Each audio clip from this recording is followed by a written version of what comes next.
Neil is John's brother, and he's going to share something from the family. Thanks, Neil. Thank you all for being here. I'm John's eldest brother, like it's been said, and I'm just going to speak a few things on behalf of our family up until the point when John luckily met Ruth. Hopefully I can make it right. John was born July 4th, 1966. Back in those days, that was known as a Foursquare birthday.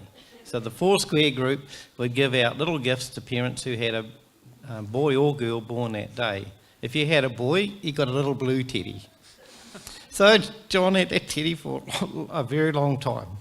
But the mothers, they got makeup packs and gift vouchers. I guess they needed them in those days. And then the husbands got cigars, but maybe they were a little bit led astray.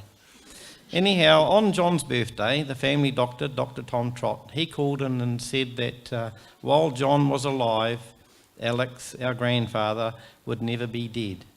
John had Alex's very fair complexion, wrinkles on his forehead, and surprisingly, a little cheeky grin when he wasn't crying, just like his grandfather. John had a lot of his grandfather's traits. This is ad-lib, by the way. Some of them were his quick and dry wit, which my father also had, and I got a little bit of it. The other is the ability to quickly look at a problem and come up with a solution. And my grandfather, just like John, had a little saying, always come up with plan B, because invariably that's going to be plan A. The minister that had married our grandparents also christened John back at the time, and that was the last service before he retired from being a minister. As we grew up, we did all sorts of things that little boys did, like had a go at rugby on the Saturday mornings and getting frosty cold toes, and despite that, we still enjoyed it. We had a go at wrestling, and with the wrestling, we travelled quite a range around the countryside, and also we did scouts and cubs. John enjoyed all of these things. While swimming at the blue bars and mucking around in the pool, a family friend, Mrs. Kopu, asked if we could swim 4 widths of the pool. So if I could do that, then I could be invited to the Kotu Club swimming team. John, being little, but only younger, because he was actually bigger than me because I was a runt, he had to do what I could do, and he made it. He came out really exhausted. Mrs. Goodson was so impressed. She said, you can both join the club. So we enjoyed our swimming and our wrestling and other things we did, and whether we won or lost the race, won or lost the wrestling match, we'd still find a smile on our faces. The swimming training was interesting because Dad had a business in town, so he would drop us off at the pools for the morning training 3 days a week. Then Mum would wake up later if she remembered and come in and pick us up and take us back home for school. Sometimes Mum was late and we'd get a ride with Mrs. Kopu. John and I really wanted a canoe, and one year my father says, look, I can make you guys a canoe. So he did that. It was made in 3 parts. There was 3 boys, we got 1 piece each. As you can guess, Bruce got the centrepiece, and the 2 end pieces were deliberately drilled so they couldn't be bolted together. That way we had to take Bruce with us canoeing. But there was a catch. With my father's dry wit, we had to prove that we were deserving of a canoe, which is why we had to have the swimming lessons. He took us literally out to what he considered was the centre of the Blue Lake, and he said, it's your choice, just swim to shore, which we had to do. If we couldn't swim to shore, we were not deserving of a canoe.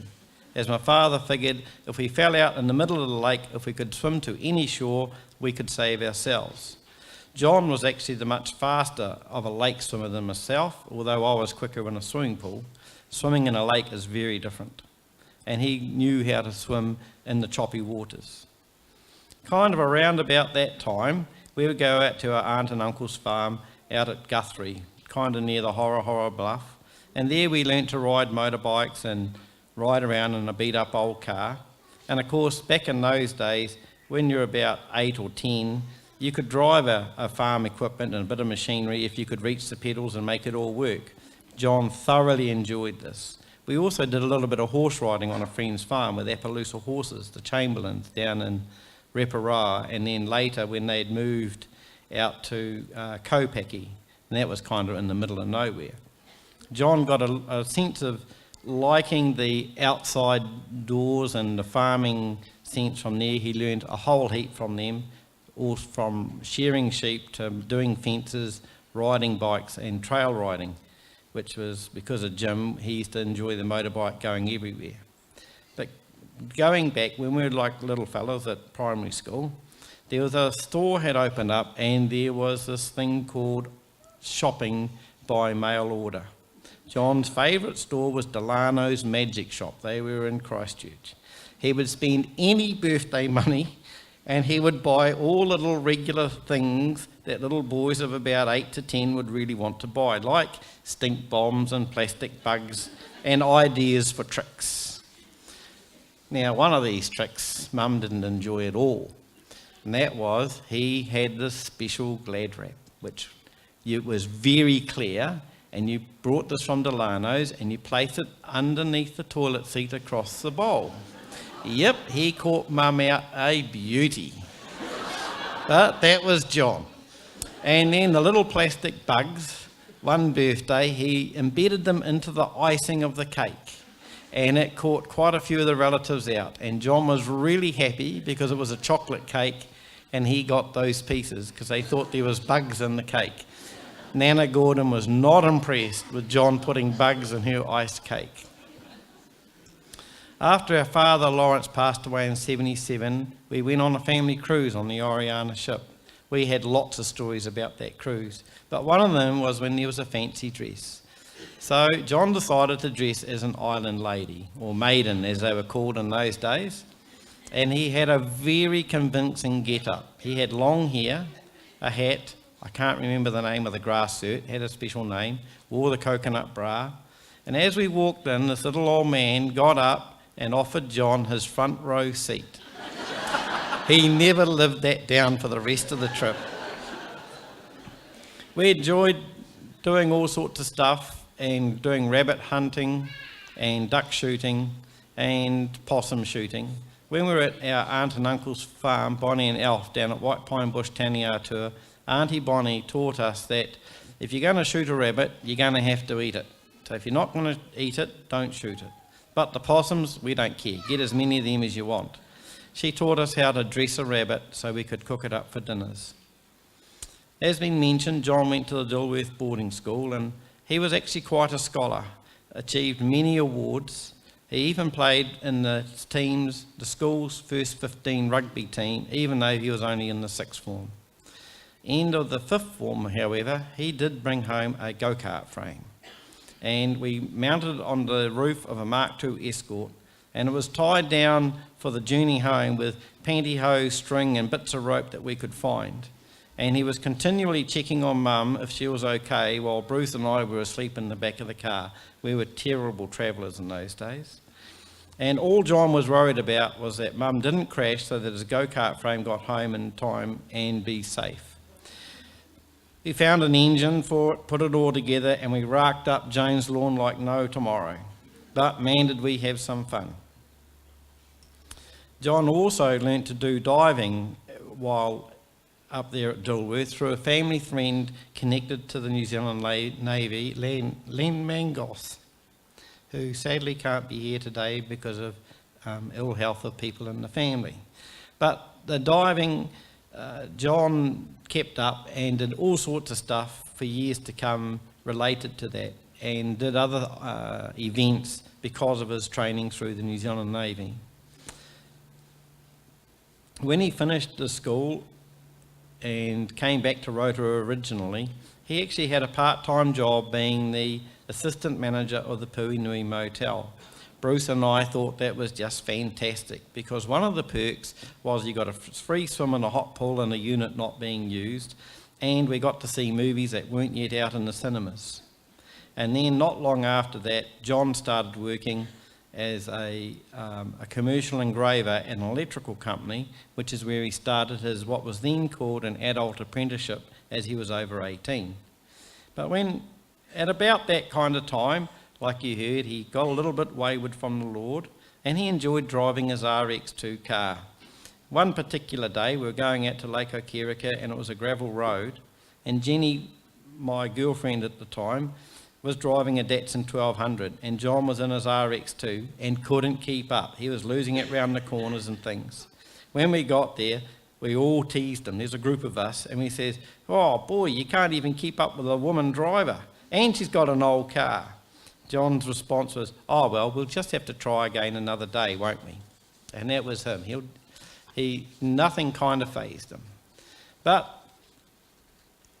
John had quite a few sayings for the family, and he had lots of little wee things that he would say. One of the things he'd often say is, "Right, Joan," or he'll go, "Really, Joan," or "Well, I never."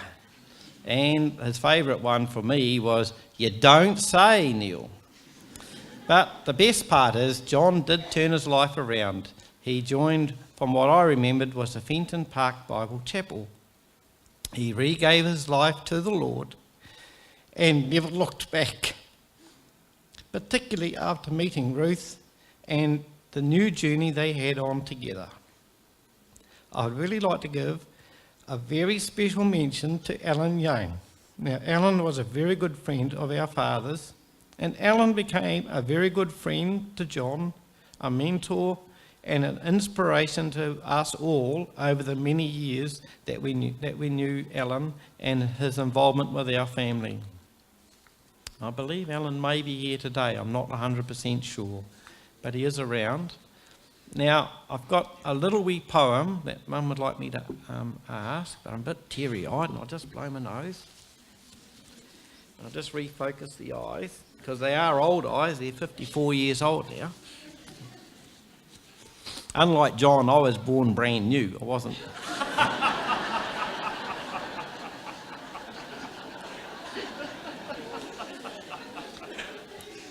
Right.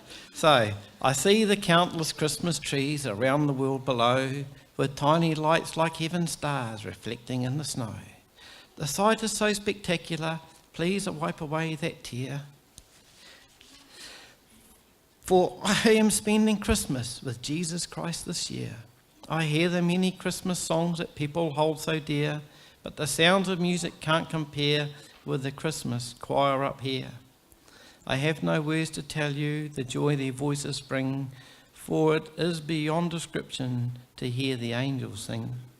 I know how much you miss me. I see the pain inside your heart, but I'm not so far away. We really aren't apart. So be happy for me, dear ones, you know I hold you dear, and be glad I'm spending Christmas with Jesus Christ this year. I will send you all a special gift from my heavenly home above. I sent you each a memory of my undying love. After all, love is a gift, more precious than pure gold. It was always most important in the stories Jesus told.